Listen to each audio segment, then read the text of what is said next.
예, 증시전략센터 2부를 시작합니다. 2부의 첫 코너는 두 분의 전문가가 한 달 동안의 수익을 겨루는 먼슬리 종목 배틀 시간인데요. 1부에 이어서 2부에서도 배 박사님 그리고 신기원 연구원님과 함께 하도록 하겠습니다. 시작에 앞서서 규칙을 다시 한번 말씀을 해드리죠. 좀 전에 1부에서 했던 위클리 종목 배틀이 한 주 동안의 수익을 겨루는 거라면 먼슬리 종목 배틀은 4주 동안의 수익을 겨루게 됩니다. 두 분의 전문가께서 오늘 들고 나오신 종목 가격은 오늘 결정이 되고요. 4주 뒤 출연하시기 전날까지 종가를 기준으로 배틀을 펼치게 될 텐데요. 과연 어떤 분의 수익이 가장 높을까요? 중기 배틀이니만큼 여러분들도 따라 하실 수 있는 시간으로 마련해 봤습니다. 자, 먼저 먼슬리 종목 배틀 시작하겠습니다. 어떤 종목을 들고 나오셨을까요? 화면 통해서 만나보겠습니다.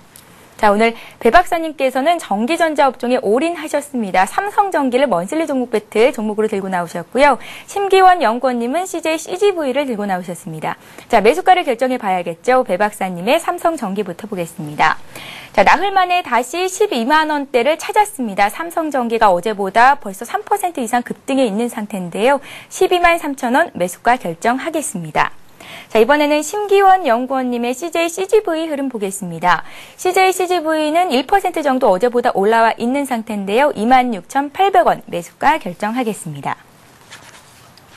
자, 삼성전기에 대한 의견부터 배 박사님께 좀 들어보겠습니다. 일단 가격은 괜찮은 가격대인 것 같아요. 그간 너무 많이 조정을 받았었기 때문에 왜 이 종목을 한 달간 수익률이 가장 높을 거라고 생각하십니까? 예. 아까 저 이제 LG전자를 추천을 드렸었는데 이번에 삼성전기를 완전히 오늘은 그러니까 그 전기전자 업종으로 진짜 올인을 했습니다. 삼성전기 그리고 LG전자 같은 경우는 가격대가 한 10만 원 선 정도가 됩니다. 너무 싼 이제 하이닉스라든가 아니면 너무 비싼 그 삼성전자보다는 이런 10만 원대 가격이 가장 상승 탄력이 좋고요. 그리고 어떻게 보면 이제 그러면 삼성전자가 더 낫지 않느냐 이렇게 말씀을 할 수가 있는데 약간 그러니까 2위이면서 어느 정도는 옐로칩 비슷한 이런 종목들이 가격 탄력은 훨씬 더 좋습니다. 오늘 같은 경우는 한 3% 정도가 올랐는데요. 삼성전기 같은 경우는 그리고 제가 가장 좋아하는 모습의 그 차트 모양을 가지고 있습니다. 차트 모양을 한번 보면서 설명을 드리면요. 16만 원 가격을 찍고 약 3개월 동안, 3개월, 정확하게 제가 3개월 정도 지수 하락을 하면서 30% 지수 하락을 하는 종목들을 가장 좋아합니다. 그런 종목들이 제 이제 그 매수 어느 정도는 이제 타이밍에 포착이 되고요. 그리고 외국인 기관들이 선호하는 종목, 삼성전기도 삼성전자와 거의 비슷하게 외국인들이라든가 기관들의 종목이 가장 많고요. 뭐 얼마 전에는 50주다, 뭐 70주다 이런 말이 있으면서 어느 정도는 사고 싶어도 사지를 못하는 그런 종목이었습니다. 약간 이 종목을 뒤로 돌아보면요. 이 당시 이제 한 10만 원 선, 2010년도 초반에 10만 원 선부터 13만 원, 14만 원, 16만 원까지 이렇게 올라갈 때는 중간에 들어가기도 겁나고 고점에 물릴 것 같은 생각 때문에 들어가지도 못하는 그런 종목이었었는데 지금 와서는 10만 원 초반은 찍었고요. 10만 원 초반에서도 저희가 한번 매수를 들어갔는데요. 지금 물론 오늘 이제 이 종목을 선정한 날에서 좀 올라서 12만 원이 넘었지만 그래도 15만 원까지는 무난하게 오른 그런 종목이라고 보여지기 때문에 삼성전기를 자신 있게 이렇게 가지고 나왔습니다. 예. 자, 그간 LED주들 부진한 흐름을 보였었죠. LED 하면은 이제 TV 부문 그리고 컴퓨터를 떠올리기 쉬운데 이제는 조명 시장에서 폭발적인 성장을 가할 수 있을 것이다라는 기대감도 반영이 되고 있습니다. 삼성전기를 들고 나오셨는데요. 우리가 매수한 가격이 12만 3천 원이었습니다. 한 달 뒤 수익을 좀 점쳐보겠습니다. 목표가, 손절가 좀 알려주세요. 예, 목표가도 조금 전에 말씀드린 대로 16만 원을 넘어가면은 고점을 벗기기 때문에 한 달 만에 16만 원 거래소 주식은 완만하게 상승을 할 수 있는 대신에 속도가 그렇게 세지는 않기 때문에 15만 원 정도로 목표가를 선정해 봤습니다. 뭐 손절가는 11만 원 정도, 이 앞에 떨어지기 전 그 저점이 11만 원 정도를 잡아봤는데 11만 원 정도는 오기에는 거의 어렵지 않을까 이렇게 보이고요. 오늘 같은 날도 사실은 그 전기전자 업종이 거의 그 장을 이끌다시피 해서 지금 한 12포인트 종합지수가 올라 있는데요. 1900포인트 이상 올라간다면은 이런 전기전자 업종, LG전자랑 삼성전기 같은 경우 무난히 한 20% 정도 그 정도 수익은 나지 않을까 그래서 15만 원 정도를 잡아봤습니다. 예, 오늘 장에서 가장 관심받고 있는 전기전자 업종 그중에서도 배 박사님께서는 먼슬리 종목 배틀 종목에 삼성전기를 들고 나오셨습니다. 자, 이번에는 심기원 연구원님의 CJ CGV에 대한 얘기를 좀 들어보겠습니다. 국내 시장뿐만 아니라 중국에서도 그 성장세가 가히 놀라울 정도로 발전하고 있다라는 얘기가 들리더라고요. 예, 맞습니다. 예. 그 우리나라뿐만 아니고 이제 중국 시장에서의 성장이 이제 대세 상승의 그러한 전제 조건이 되고 있습니다. 네. 사실 이 CJ, CGV 같은 경우에는 이제 우리나라 뭐 국내 1위의 멀티플렉스 업체입니다. 물론 뭐 롯데시네마와 요즘에 이제 각축전을 벌이고 있지만은 사실 그 점유율로 따지면은 계속해서 격차가 좀 벌어지고 있는 상황입니다. CGV 같은 경우에는 30% 이제 넘는 그러한 상승 점유율을 보이고 있고 한 롯데시네마 같은 경우에는 한 10% 정도 지금 보이고 있는데 이러한 것은 아무래도 CGV가 입지 선정에 있어서 이제 가장 유리한 입지에 있는 것이 가장 큰 이유입니다. 사실 뭐 유동 인구가 많은 번화가에 나가 보면은 거의 다 이 CGV가 없는 곳이 없을 정도로 이미 우리 그 실생활에 많이 들어와 있는 종목이기도 하고요. 또 중국 시장에서는 지금 2006년부터 이제 중국에 진출하였는데 뭐 베이징이라든가 뭐 상하이 이런 우한 같은 대도시 같은 경우에는 이미 진출이 돼 있고 향후 지금 도시화가 이루어지는 지역마다도 지금 진출할 계획이 있습니다. 중국의 이런 문화 산업이 지금 계속적으로 커질 것으로 지금 예상이 되는 건데 그것은 이제 중국 사람들의 그 소비가 계속적으로 증가하고 있고 소득 자체도 지금 늘어나고 있습니다. 그렇게 되면 가장 수혜를 받을 수 있는 업종이 바로 이 레저 문화산업입니다. 그 중에서도 이 문화산업 중에서도 가장 보편화되어 있고 가장 많이 이용하는 게 이 또 영화산업이기 때문에 가장 큰 수혜를 받을 수 있고 중국 같은 경우에 이제 스크린 하나당 이제 그 인구수가 한 5만 명 정도 되어 있습니다. 지금 우리나라가 한 스크린 한 대당 2,000명 정도 되어 있고 미국이 한 8,000명 정도 되어 있는 거를 감안한다면은 비교가 안 되네요. 예, 향후에도 한 뭐 2배, 3배 계속적으로 늘어날 것으로 전망이 되고 있기 때문에 이러한 좀 긍정적인 모습이 많고 차트를 보시면은 이제 대세 상승의 모습을 보이다가 조금은 좀 조정을 받는 모습을 보이고 있습니다. 하지만 뭐 오늘도 조금은 강한 모습을 보이고 있지만은 이 정고점을 돌파를 한다면은 또한 계속적으로 사상 최고가를 경신할 수 있는데 이러한 전제 조건은 이제 중국 시장에서 조금 더 활발한 성장세가 이루어진다는 것을 확인을 한다면은 이러한 성장세도 주식 상승도 계속해서 이루어질 것으로 전망이 되고 제가 왜 한 달 종목으로 왜 이 종목을 갖고 왔냐면은 연말이 되면은 아무래도 영화 보는 사람들의 숫자가 늘어납니다. 이제 날씨가 추워지고 하면은 아무래도 이제 뭐 실내로 많이 들어오기 때문에 그러한 연말을 앞두고 한 10월 정도에는 어느 정도 주가가 선반영되지 않을까라는 기대감으로 갖고 왔습니다. 예, CGV에 대한 내용 들어봤습니다. 자, 그렇다면 이제 목표가, 손절가를 좀 정해봐야겠죠? 얼마나 잡아볼까요? 예, 저는 목표가는 우선은 한 달 동안에는 세상 최고가를 경신을 한다면 한 3만 원 정도까지는 갈 수 있을 것이라고 전망을 하고 또 급격한 하락이 없으면은 뭐 굳이 지금 그 중국의 이런 활발한 성장을 이루고 있는 이러한 기업에 대해서 뭐 손절가를 말씀을 드릴 수는 없지만은 한 2만 원대까지 온다면은 대세 하락으로 갈 수 있는 그런 상황이기 때문에 한 2만 원 정도로 손절 라인 잡아드리겠습니다. 예, 자 이렇게 해서 먼슬리 종목 배틀의 두 종목의 흐름을 전문가의 의견을 들어봤는데요. 다시 한번 말씀을 좀 해드릴게요. 매수하신 가격 그리고 목표가, 손절가 말씀을 해드립니다. 자, 먼저 배 박사님의 종목부터 보겠습니다. 삼성전기였습니다. 오늘 매수한 가격이 12만 3천 원이었고요. 목표가 15만 원, 손절가는 11만 원 말씀하셨습니다. 자, 심기현 연구원님의 종목 CGV 보겠습니다. 매수한 가격이 26,800원이고요. 목표가는 3만 원, 손절가는 2만 원 말씀해 주셨으니까요. 함께 매매를 하시는 분들은 꼭 손절가, 목표가 잘 메모해 두셨다가 장중에 발빠르게 대응하시길 바랍니다. 자, 이번 시간에 시청자 여러분들이 들고 계신 종목을 상담해 드리는 시간이죠. 스타 Q&A 시간을 함께합니다.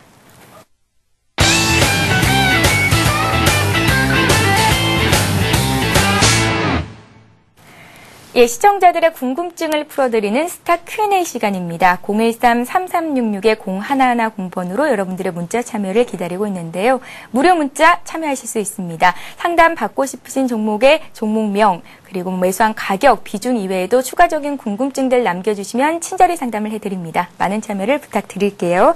자, 먼저 들어온 종목부터 보겠습니다.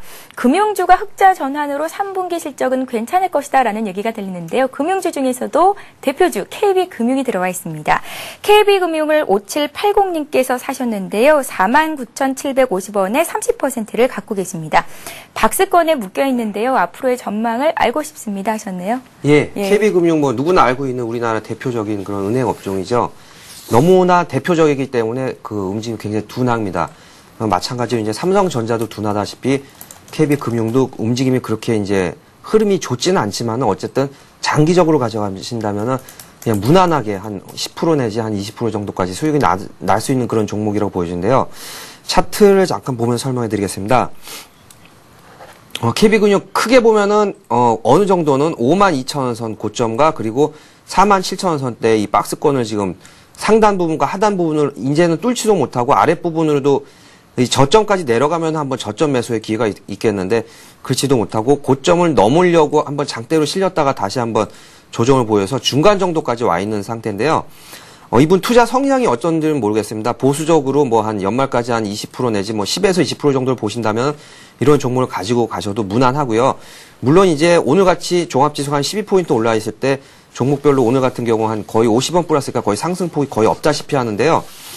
상승과 더불어서 가볍게 올라갈 수 있는 종목들, 예를 들어서 이제 삼성전자보다는 삼성전기 같은 경우가 약간 그 2위인 업체가 좀 빠르게 움직일 수가 있습니다. 그래서 대표적인 은행보다는 약간 어느 정도는 지방은행, 뭐 부산은행이라든가 이런 그 M&A 호재가 있는 부산은행 같은 경우도 오늘 움직임이 한 3% 정도 급등을 해서 고가를 뚫고 넘어가는데요.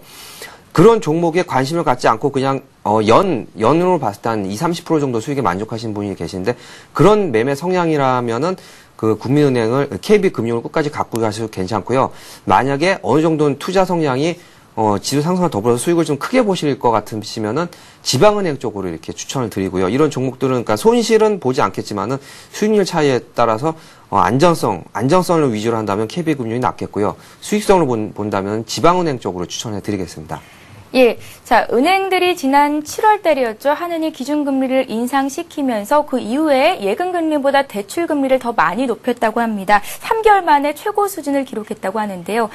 은행에 예금하는 사람 입장에서는 불만이 많을 수 있겠지만 은행주에 투자하는 사람의 입장에서는 은행의 수익성이 좋아질 테니까 그렇다면 금융주들 앞으로 좀 더 잘 가지 않을까라는 생각도 듭니다. KB금융이 너무 무거운 종목이라고 하셨잖아요. 그렇다면 지방은행 쪽에 투자해보는 건 괜찮겠다 하는 말씀이신가요? 금융주 전반적인 흐름 어떻게 보십니까? 예, 금융주도 연말까지 1900포인트를 넘어가면서 무난하게 어느 정도 경기 회복이 들어가면서는 금리 인상도 앞으로도 차근차근 이제 일어날 것이고요. 금리 인상이 일어날 때마다 이제 수혜를 봐주면서 지수 상승과 더불어서 이제 상승을 할 예정인데요.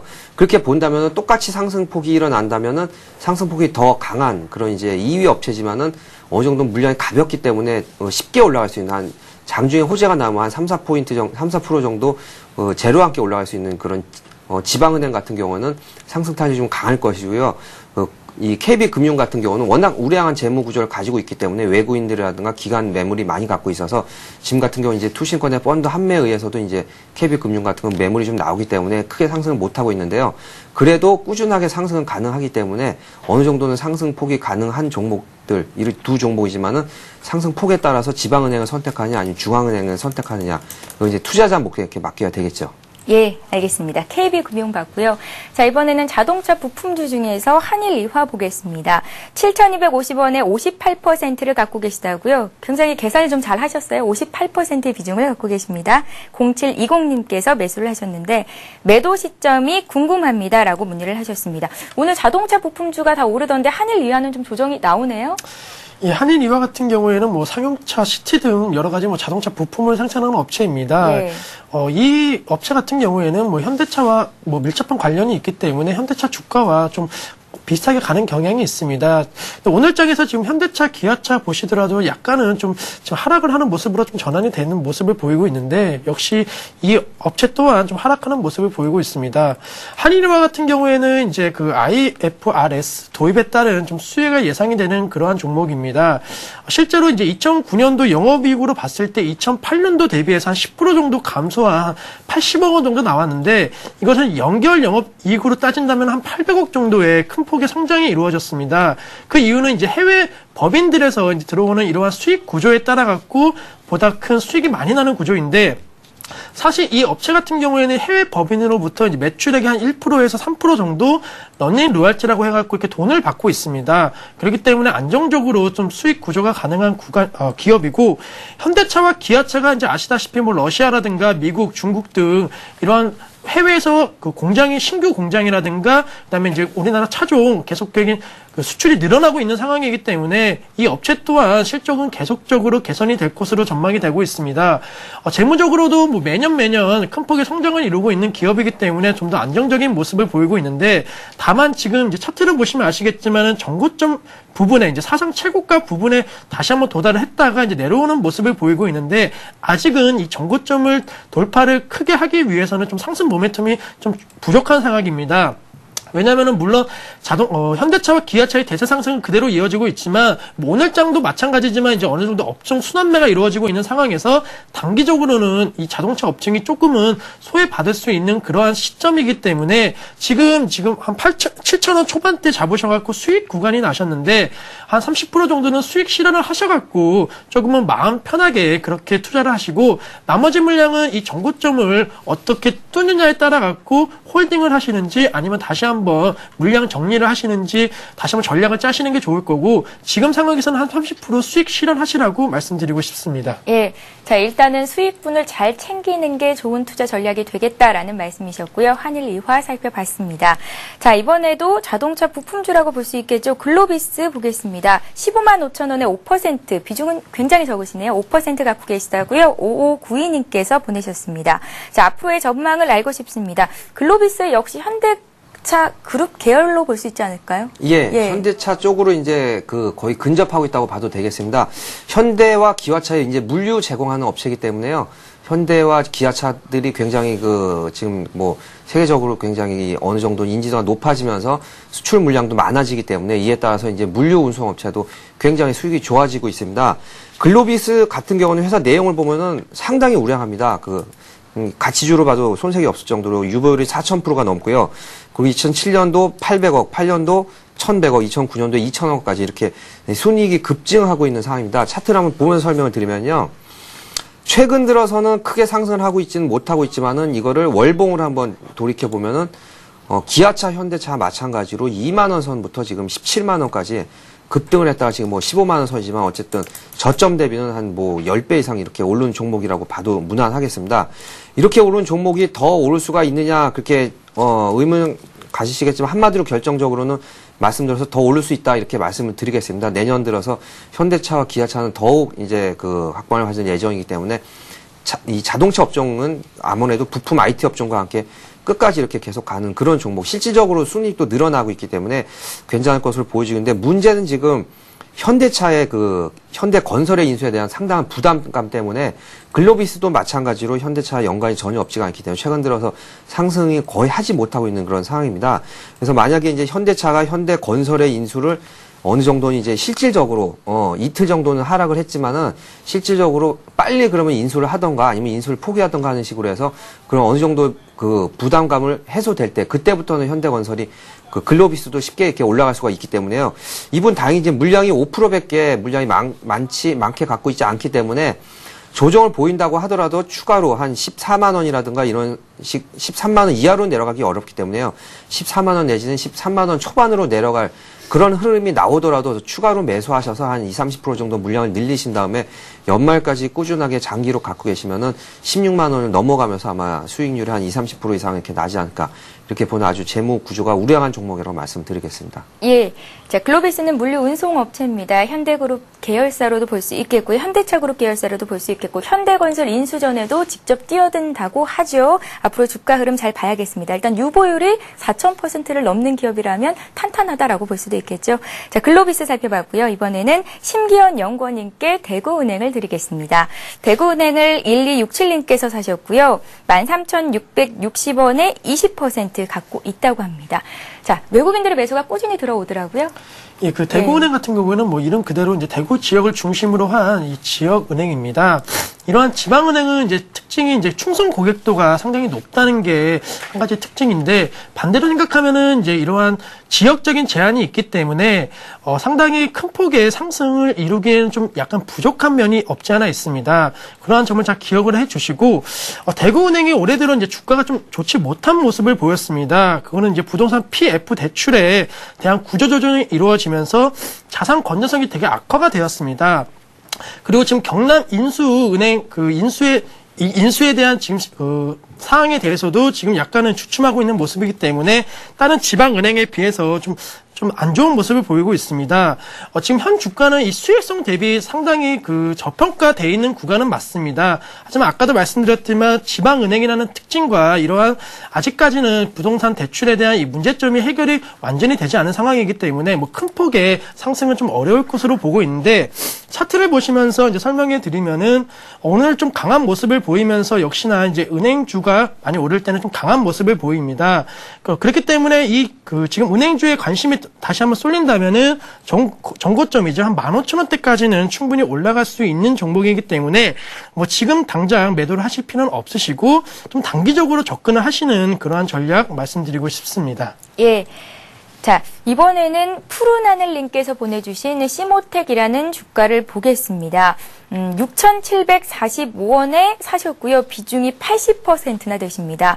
유상증자 계획 발표를 했는데요. 유증에 참여를 해야 되는 건지를 물어오셨습니다. 자, 일단 오늘 하한가까지 떨어져 있는 종목입니다. 역시나 유증 소식이 주가에 영향을 미친 것으로 보이는데 대응 전략 좀 짜주세요. 굉장히 많이 손해보고 계시거든요. 예, 급하게 지금 종목이 들어왔는데 굉장히 상황이 심각한 것 같아가지고 특별히 진단을 해드리겠습니다. 시모텍이 이제 6,700원에 80%면 거의 전량 매수하다시피 물량을 한 종목에 많이 들어가 계셨는데요. 너무 이제 투자적으로도 이 투자는 한 바구니에 담지 말라고 했다시피 코스닥 종목에 너무 이 종목을 많이 선택을 했고요. 그리고 유상증자가 요즘 같은 경우 대한해운이 어저께 같은 경우 유상증자를 한다고 해서 급락을 했습니다. 7% 정도 급락을 했는데 다른 해운주는 전부 상승을 했는데 유상증자의 발표라는 게 최근 들어서는 어느 정도 악재로 나온 게 이 현실입니다. 그래서 유상증자가 발표를 할 때는 피해가는 게 좋은데요. 지금 하한가에서 거래가 안 되고 있는 상황이고 이 유상증자 발표라고 추가적으로 한 이틀 정도 어느 정도 하락을 한다고 하면은 거의 현재도 4,000원이니까 그 매수 단가 대비는 거의 한 40% 정도 손실이 나 있는 상황인데 내일이라도 하한가를 벗어난다면 지금은 정리가 안 될 거고 내일이라도 정리를 하는 게 낫다고 보여집니다. 왜 그러냐면은 앞으로 증자를 발표를 하게 되고 그리고 증자를 참여를 하게 되면은 또다시 이제 지수가 종목이 상승하기는 어렵습니다. 그렇게 되면 50% 이상, 특히 코스닥 종목이기 때문에 50% 이상 손실도 가능하기 때문에 정리를 하고 나오는 게 좋아 보이고요. 앞으로는 이 어느 정도 이제 그 금액이 얼마인지는 모르시겠는데 80% 정도 이렇게 이 물량을 많이 들어가지 마시고 종목당 한 30% 정도 많이 들어가도 한 50%를 넘지 않는 범위에서 들어가셔서 손실이 나더라도 20-30% 정도 어느 정도 손절매를 하고 나오는 식으로 손절매를 크게 해서 한 10% 정도를 잡으셔야지 지금 같은 경우는 한 40%, 30%가 넘었는데 여기까지 이 손절매를 안 하고 계셨다는 거는 그 손절매 규칙도 전부 어기신 거고 그리고 차트를 보면서 진단해 드리면은 거의 6,900원이면 거의 이 꼭대기 부분에 잡으셨는데요. 이 점상한가를 치는 상황에서도 그 이후에 물량이 쏟아지면서 종목적으로 하락을 했기 때문에 이런 종목은 급등주 패턴에 이어서 다시 한번 크게 급락을 하는 그런 패턴이기 때문에 이 오르기 전까지 가격인 5,000원 선까지는 충분히 내릴 수 있다고 이 부분에서 미리 판단을 하셨어야 됩니다. 정리를 안 하시고 여지까지 끌고 오셨기 때문에 글쎄 지금 손절매를 하는 거는 의미는 없지만 어쨌든 그래도 손절매에서 연말까지는 장이 좋기 때문에 다른 종목으로 충분히 만회가 될 수 있다고 판단이 되기 때문에 손절매 하는 게 낫지 않을까 이렇게 추천을 해드리겠습니다. 예, 자, 좀 전에 배 박사님께서 대한해운에 대해서 말씀을 잠깐 해주셨는데요. 유증 가능성 때문에 어제 한 종가 기준으로 7%나 급락을 했습니다. 하지만 회사 측에서는 사실 무근이라고 전했는데요. 설이 참 무섭죠. 주가는 오늘도 그 상태만큼 되돌려주지는 못하고 강보합권 정도에서 움직이고 있습니다. 자, 이렇게 해서 2부 문자 상담은 여기서 마치겠고요. 지금까지 배 박사 투자전략연구소의 배 박사님 그리고 밸류25의 심기원 연구원님과 함께했습니다. 오늘 말씀 고맙습니다. 자, 이어지는 3부에서는 013-3366-0110번으로 들어온 여러분들의 문자를 상담해 드리는 시간을 가질 텐데요. 아주 친절한 종목 상담 시간이 마련되어 있습니다. 1:1 맞춤 종목 상담 받아보실 수 있으니까요. 문자 참여 많이 해주시기 바랍니다. 저희는 잠시 뒤 3부에서 뵙겠습니다. 고맙습니다.